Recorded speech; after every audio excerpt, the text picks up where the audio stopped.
The world worships their voices and then punishes their truth. They shine brightly in the spotlight, but hide their true lives in the shadows.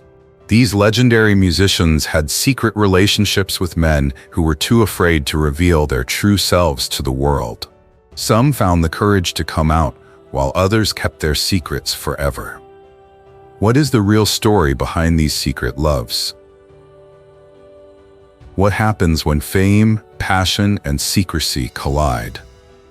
For Boy George, it sparked a love affair that burned in the shadows and nearly destroyed one of the biggest pop phenomena of the 1980s. Culture Club's genderless lead singer became a cultural flashpoint. His striking makeup, soulful vocals, and fearless persona made him a global sensation. But behind the glitz and the spotlight was a man hiding a secret that was explosive for its time. Behind the studio door, George was locked in a forbidden, tumultuous affair with the band's drummer, John Moss.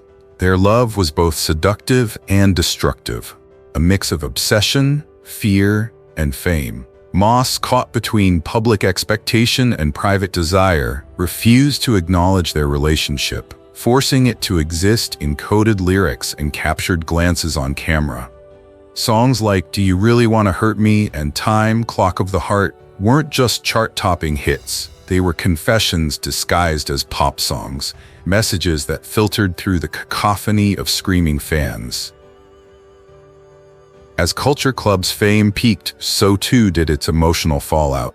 Behind the flashing lights were nights of arguments, jealousy, and heartbreak hidden from public view. George later revealed he'd burned the love letters Moss wrote to him, an act of release and regret all rolled into one. "I had to let go of the past," he said, even though it had never truly let him go. The relationship ended in chaos. Addiction, lawsuits, and years of silence. But Boy George's story didn't sink into scandal. It evolved into a cautionary tale about the price of honesty in a world that once punished it. "I don't despise John," he admitted years later. "It wasn't forgiveness, it was reflection. A man finally able to look back on love without shame." Ultimately, Boy George's legacy isn't just about fashion or fame. It's about what happens when the truth can't be told. His life shows that secrets can protect you for a time, but they also leave scars deeper than public judgment.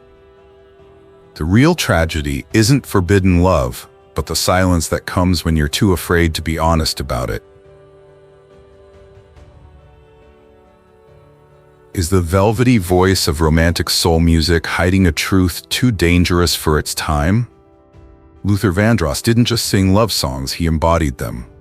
Every note was smooth, every word a promise. But behind that perfect voice and calm demeanor was a man burdened with silence. The king of R&B ballads, beloved by millions, lived his entire life in the shadow of a secret, a love he could never sing about. In the 1980s, Vandross was everywhere. His voice was the soundtrack to weddings, heartbreaks, and every slow dance in between. Yet even at the height of his fame, he kept his private life private. Friends whispered that Luther was in the life, a term used by black men to refer to being gay without ever saying it. He feared that coming out would ruin his career, alienate audiences, and worst of all, break his mother's heart. So he smiled for the cameras, sang for millions, and suffered in silence. Behind closed doors, he lived cautiously, dining with friends, not making his relationships public, not confessing his love. His closest friends, like Patti LaBelle, later revealed the burden he carried. He had a lot of women chasing him, but he didn't want to disappoint anyone. The music industry, especially R&B, wasn't ready for a gay male superstar.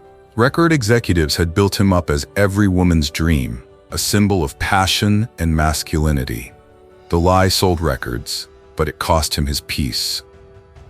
In 1985, when a British tabloid ruthlessly speculated that his sudden weight loss was due to AIDS, Luther was forced into a defamation battle that nearly collapsed. He had to defend not just his health, but his identity in a world that equated homosexuality with scandal. The truth was simpler and sadder. He was scared, afraid of losing the career he had built, afraid of being rejected by fans who claimed to love him, afraid of being known. Through it all, his songs, "A House Is Not a Home," "Here and Now," "Never Too Much," became coded love letters to a life he could not live openly. They were tender, painful, and universal, precisely because they came from a man who understood what it meant to love in secret. Luther Vandross died without ever publicly mentioning the person he loved most. But perhaps that's the point. His silence speaks volumes about an industry and a culture that values fiction over truth. His story is a reminder that talent can move mountains, but fear can also build towering walls. Luther's voice gave the world love, devotion, and longing. But behind every note was a man asking a question his songs never answered. Would the world love me if it knew who I really was? Michael Stipe, the elusive voice of REM, was a paradox. An icon who wrote anthems to authenticity while keeping a part of himself hidden. His lyrics were cryptic, layered, filled with yearning and quiet rebellion.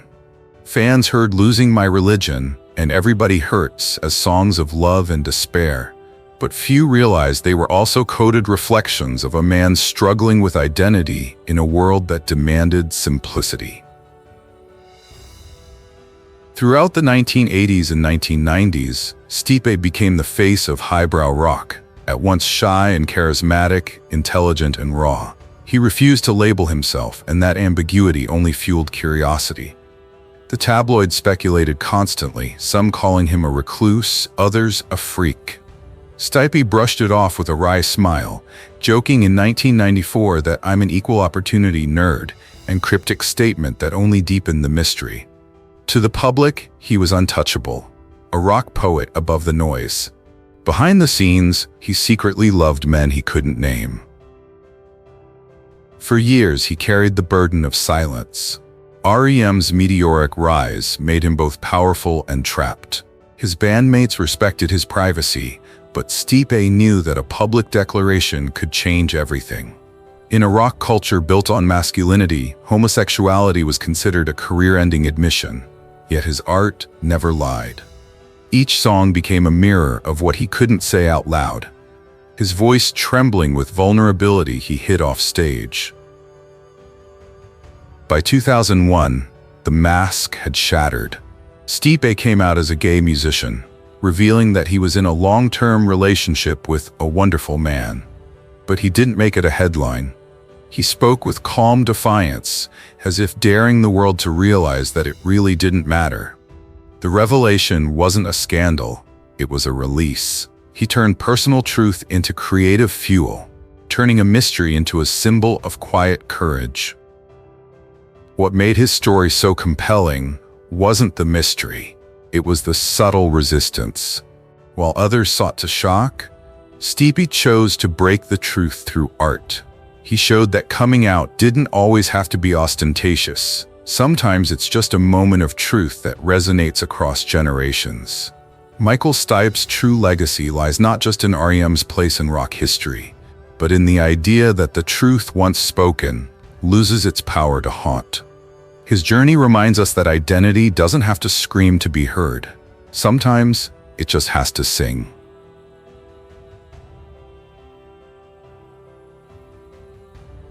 Rock music has never lacked scandal, but few stories blur the lines between genius, ambition, and peril like that of Pete Townshend. As the creative force behind The Who, Townshend was more than just a guitarist. He was a thinker, a provocateur, and a man haunted by the contradictions of his own fame. His riffs rocked stadiums, his words challenged governments, but his heart held secrets that would only be revealed decades later. In a rock world built on ostentation and rebellion, Townshend's revelations struck a chord with listeners. He admitted that he felt a powerful attraction to Mick Jagger, a confession that stunned even the most hardened fans. The man who wrote My Generation, a freedom anthem, spent years hiding. In his memoir, he described himself as probably bisexual. But that one word, probably, speaks volumes. It wasn't confusion, it was survival. The 1970s were unforgiving of subtle nuances. For a British rock god, admitting attraction to another man meant career-destroying. Townshend pulled it off like a master, revealing just enough truth to shock, but not so much that it was devastating. His track Rough Boys was as close to a coded confession as rock music had ever seen. With lyrics full of danger and longing, he later called it his coming-out song, a hidden manifesto disguised as a punk anthem. But Pete's sexuality wasn't the only taboo he struggled with. He was obsessed with pushing moral and creative boundaries, often walking a tightrope between innovation and scandal. In 2003, a police investigation into his online activity sent shockwaves around the world, threatening to wipe out decades of art. Though he was cleared, the ordeal exposed the fragility of rock's invulnerable icons. Even legends can bleed. Townshend, however, refused to let controversy define him. Instead, he faced his demons through his music, turning vulnerability into defiance. His openness about trauma, addiction, and sexuality made him a reluctant pioneer, a man challenging rock's masculine image. In retrospect, his infatuation with Jagger was more than just lust, but also freedom. The freedom to admire, to question, to exist without being labeled. Townshend's story is proof that rebellion is not just about smashing guitars. It's about smashing expectations. And that's the real lesson. Even the loudest voices in rock sometimes whisper the most important truths. Pete Townshend's courage comes not from shouting, but from daring to be honest in an industry that thrives on illusion.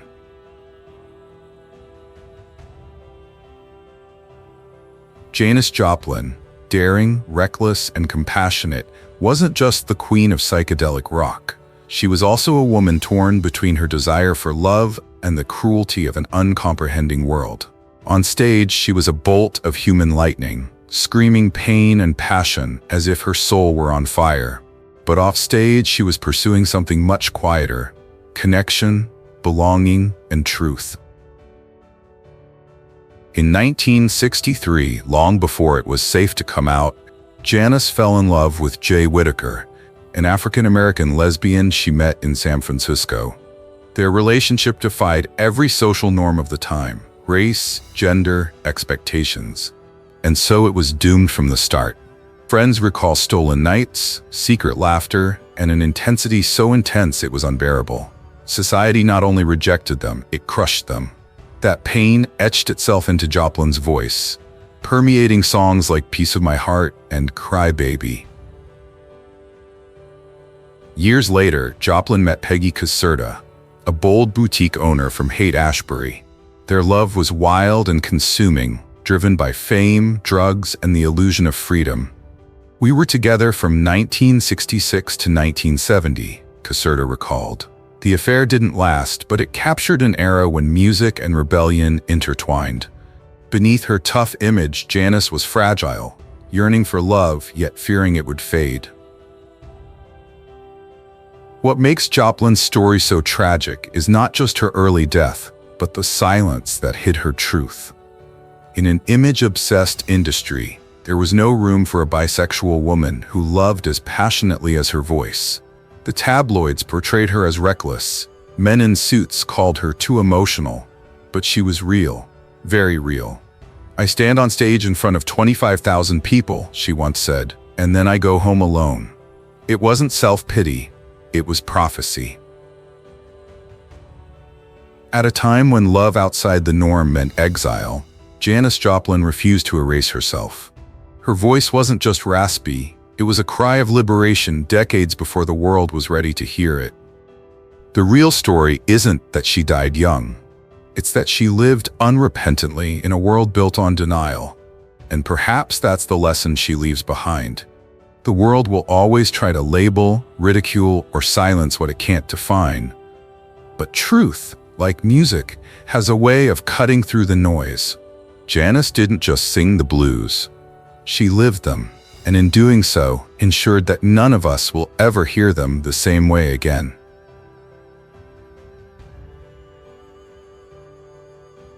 What if one of the most daring voices of the synth-pop era, the man who helped shape the sound of the 1980s, was still hiding a secret even as he sang about freedom? Andy Bell, the signature vocalist of Erasure, broke barriers, becoming one of mainstream pop's first openly gay superstars. To the public, he was fearless, shimmering on stage, bathed in neon, clad in defiance. But behind the light shows and synthesizers lay a quieter truth. Even icons can coexist with darkness. Bell's rise was swift. In an era when homophobia was still hotly debated, he strode onto the stage in latex and feathers, transforming embarrassment into spectacle. Songs like A Little Respect and Chains of Love became global anthems, soundtracks for a generation learning to be fearless. Yet Andy kept his private world private. In rare interviews, he admitted, "When I was 17, I had a girlfriend and a secret boyfriend. It wasn't shyness, it was protection." The tabloids were ruthless, and every whisper of scandal could become tomorrow's headline. Then came the diagnosis. In 1998, Bell learned he was HIV positive.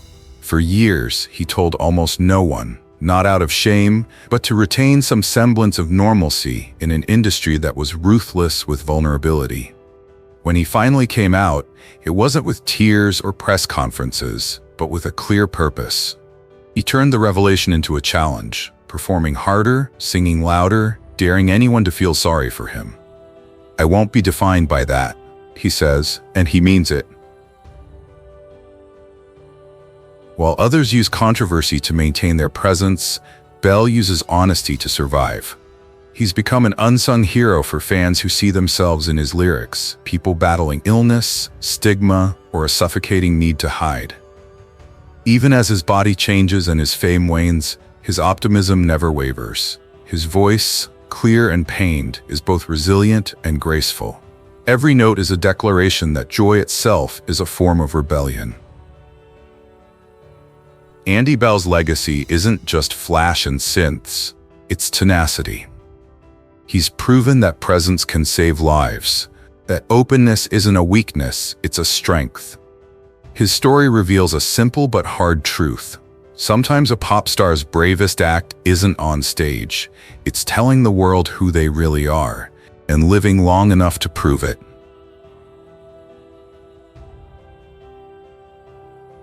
Was the man who played with the Beatles, wrote with the Rolling Stones, and changed pop music forever fighting a secret war that nearly destroyed him?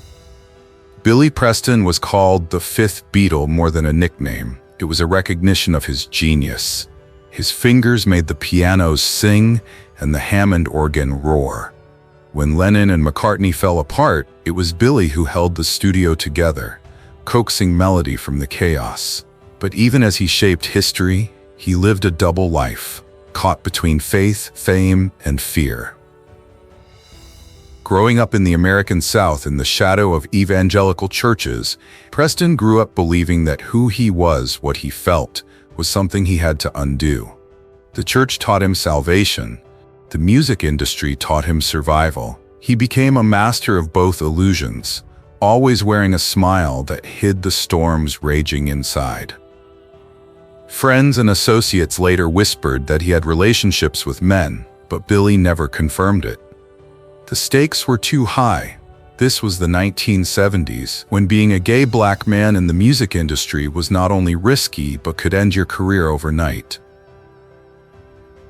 Behind the scenes, his life swung between moments of glory and collapse. He struggled with addiction, arrests, and a loneliness that success could not cure. Each comeback concert felt like a rebirth, but the demons always followed.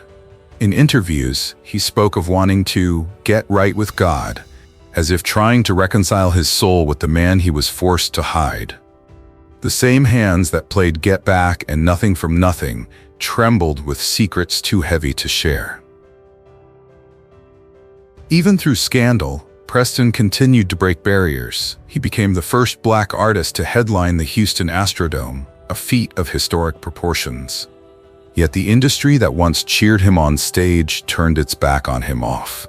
He was a genius, but also a cautionary tale of how glory can fade when honesty is not accepted. When he died in 2006, obituaries praised the music but ignored the pain. That's the cruelty of fame. It remembers your sound, not your silence. Billy Preston's story forces us to ask a difficult question. How many more artists have we lost to secrecy, to the suffocating need to appear perfect? His legacy lies not only in the chords that defined an era, but also in a reminder that talent can build empires, but truth saves lives. Billy Preston gave the world rhythm and joy, but behind every note was a man praying that one day, honesty would no longer be a sin.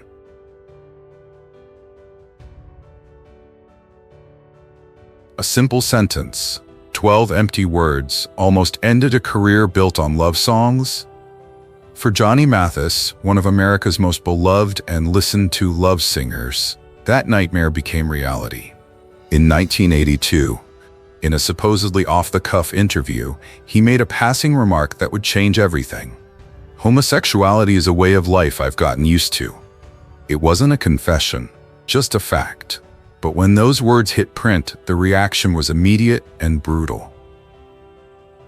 Within days, Mathis, the smooth voice behind Chances Are and Misty, was inundated with threats, hate mail, and music world whispers. Radio stations quietly pulled his music. The offers dried up. For an artist who once embodied the romance of Middle America, the consequences were dire. His gentle tenor, once a symbol of love and innocence, suddenly became the target of suspicion. Johnny Mathis not only lost his opportunity, he lost his right to be true. And in an image-obsessed world, silence became his only defense. For decades, he avoided the subject. Reporters were warned not to ask, publicists avoided interviews, and fans were left to guess. It wasn't cowardice, it was survival. In the 1980s, being a gay man in show business meant career ruin, especially for someone whose entire identity was built on a heterosexual relationship. Ironically, the man who sang so beautifully about love was never allowed to fully live his own love story. As the world changed, Johnny Mathis paid the price for coming out early. When he finally addressed the issue again in 2017, his tone was not bitter but thoughtful. "I'm from San Francisco," he said with a slight smile. "Being gay in San Francisco is not unusual." The words were simple, but this time, they meant something different, in a world that was finally catching up. Mathis's story was not one of scandal, it was one of quiet pain. He never turned his pain into protest or made a joke of his sexuality. Instead, he did something even braver. He kept singing. Through all the insults, all the rumors, all the decades of forced silence, his music never stopped. His life reminds us that progress often comes at the expense of those who suffer first. Before coming out became a movement, it was a risk few were willing to take. Johnny Mathis didn't choose to be a pioneer, but history made him one. And perhaps that's the real tragedy and triumph of his story. In a world that tried to silence him, he continued to do the one thing they couldn't control, singing about love, even when the world refused to let him have it.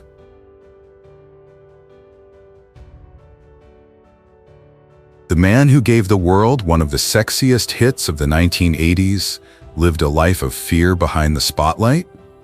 Marc Almond, the haunting voice behind Tainted Love, wasn't just a pop star, he was a contradiction. To his fans, he was bold, dramatic, and untouchable. But behind the eyes in the spotlight was a man struggling with a world that wasn't ready for him. In the early 80s, when soft cell exploded, Almond's mix of gender ambiguity and flashy confidence made him both a phenomenon and a target. He became a symbol of luxury, leather, lipstick, and electronica blaring through underground clubs that mainstream society pretended didn't exist. But while the tabloids hailed him as Britain's new shock idol, Marc was hiding emotional wounds the public had never seen. His fame protected him on stage, but off-stage it made him a walking target for violence and hatred. He was attacked more than once for daring to walk down the street as himself. Behind the turmoil was a tragedy that began long before. Almond once revealed that his first boyfriend, when he was 11, was taken away because it wasn't right. The loss shaped him. It taught him that love can be forbidden and that the truth comes with punishment. As his fame grew, his wounds became art. "I've never felt completely comfortable being openly gay," he admits. That uncomfortable truth became his inspiration, driving him to write songs filled with longing, shame, and defiance. Music that whispered the words countless others were afraid to speak. In the dim neon of London nightlife, Almond found a different kind of church. Heaven, the legendary gay club where the marginalized came to breathe. It was there, under the strobe lights, that he shared a surreal moment with Freddie Mercury. Mercury lifting him onto the dance floor like two soldiers in the same silent war. For men like them, the club was more than just a place to dance. It was a refuge from a world that wanted them invisible.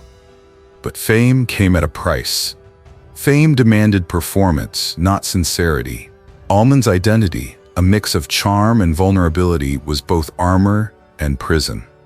The world loved his music but had no idea of the pain it brought.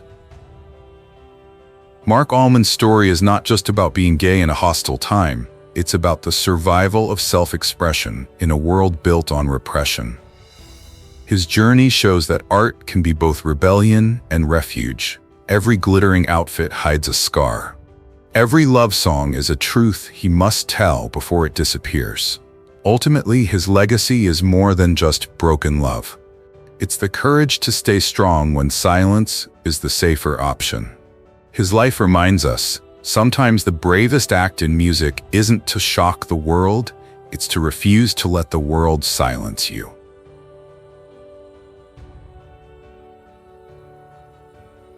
Was disco's brightest star, the glittering voice that transformed nightlife into liberation, living a love story so intense, so personal, that the world couldn't see it? Sylvester, the self-proclaimed queen of disco, not only ruled the dance floor, she unapologetically redefined what it meant to be alive. Her anthem, "You Make Me Feel Mighty Real," didn't just get people dancing, it made them believe in freedom. But behind the glittering costumes, falsetto, and spotlights lay a truth deeper than fame. The price of being authentic in a world built on pretense. In the late 1970s, when disco was more religion than genre, Sylvester didn't just perform, he preached. Clad in metallic dresses and gospel spirit, he turned the stage into a mecca for gays, blacks, and the invisible. While others sang about love, he lived it as a revolution. Off stage, however, Sylvester's romantic life was a mystery. He was surrounded by admirers, but few knew who held his heart. Friends later revealed that he had long-term relationships with men who preferred to remain anonymous. Men who feared that being seen with him would mean the death of their careers. He never revealed their names. He didn't need to. His music spoke for itself. Every lyric was a confession wrapped in glitter, every performance a sermon on longing and pride. As the AIDS epidemic began its silent slaughter, Sylvester's voice became the soundtrack of resistance, a declaration that joy could survive loss. But then, the disease he helped fight caught up with him. When he was diagnosed, he faced it with the same defiance that made his legend. He continued performing even as his body weakened, insisting that the show go on. Not for fame, but for faith. "If I'm remembered," he told friends, "I want it to be for love." And he made sure of it. In his final act of courage, Sylvester bequeathed all future royalties to HIV/AIDS organizations, turning his art into a weapon against the silence that killed so many of his peers. His death in 1988 marked the end of an era, but his legacy remains undimmed. Today, his influence resonates through artists like RuPaul and Beyoncé, each carrying within them the spark of a man who dared to do things the world wouldn't allow. Sylvester's story isn't just about music.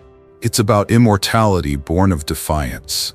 He taught the world that authenticity is the most powerful beat in any song. And perhaps that's the truth he wanted us to hear all along.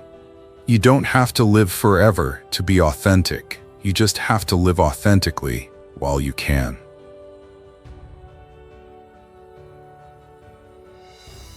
Sing it if you're glad you're gay. But what happens when the anthem that built your legacy is weaponized against you? That's exactly what happened to Tom Robinson, one of Britain's most powerful voices for LGBTQ+ rights, a man who was both a hero and a heretic in the same breath. In the late 1970s, Robinson was a revolutionary force. His song "Glad to Be Gay" wasn't just a song. It was a rebellion in melody form, banned by the BBC and criticized in protests across the United Kingdom. For thousands of young gay people, he was a lifeline, a symbol that they weren't alone. He stood at the forefront when few dared, unafraid to declare his truth to a world that was still hostile to him. But the story doesn't end in victory. By the mid-1980s, everything had changed. Tom fell in love with a woman. The headlines wrote themselves. The community that had raised him as a hero now turned angrily against him. To some, it felt like betrayal. To others, it felt bewildering. Critics called him a traitor, a fraud, even a traitor to his own cause. At London Pride 1987, the man who had led the cry for liberation was booed off the stage by the very crowd he had helped empower. But Robinson did not falter. Instead, he fought for a more complicated truth, one that could not be framed by slogans or divisive lines. In his defense, he wrote, "If gay liberation stands for freedom for all, then a label brings no freedom." It's a simple statement, but it has profound implications. What if sexual orientation isn't defined? What if being authentic means embracing contradiction? His words didn't erase the resistance, but they planted the seeds for a more open and courageous conversation. While others have disappeared, Tom Robinson has continued his activism, advocating for gay refugees, mentoring young musicians, and fighting for equality in all its forms. He refuses to let the world define his sexual identity. His story isn't about scandal. It's about evolution. It exposes how quickly communities can become rigid, even when built on a foundation of freedom. Tom Robinson's journey has forced both fans and critics to confront a difficult truth. Acceptance doesn't mean anything if it only works when someone fits your definition. So, was he misjudged or misunderstood? Probably both. But perhaps that's what makes his legacy so powerful. Ultimately, Robinson reminded the world that the fight for equality isn't just about rights. It's about having the courage to live your truth, even when it doesn't fit the chorus everyone expects you to sing.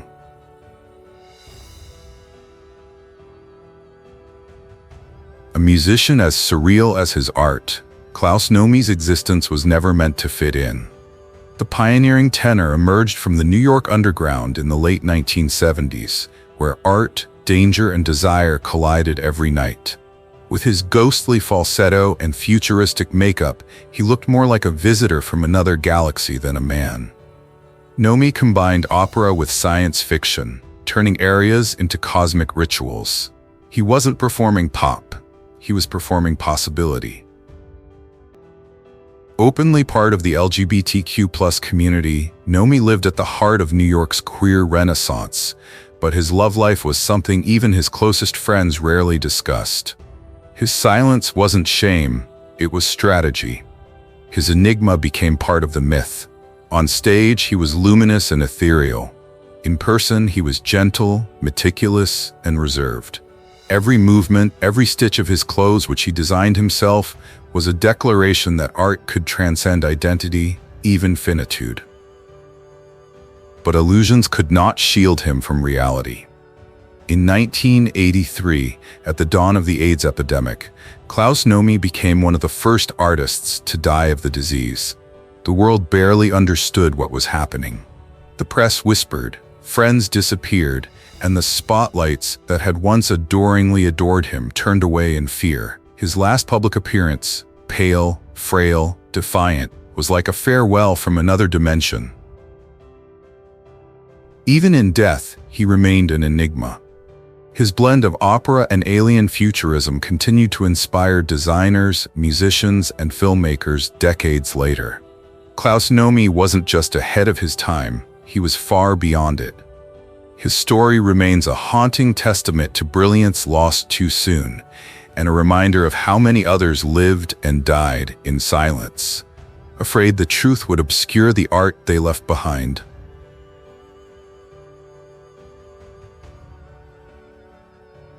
Thank you for staying with us until the end of this journey, through the brilliance, the shadows, and the unheard truths behind the music. If this story moved you, take a moment to like, share, and subscribe. Your support helps us keep uncovering the legends, the secrets, and the humanity behind the voices the world thinks it knows. Hit the notification bell so you never miss what comes next, because the stories ahead are even deeper, even braver, and even more unforgettable. See you in the next video, and remember, the truth always deserves to be heard.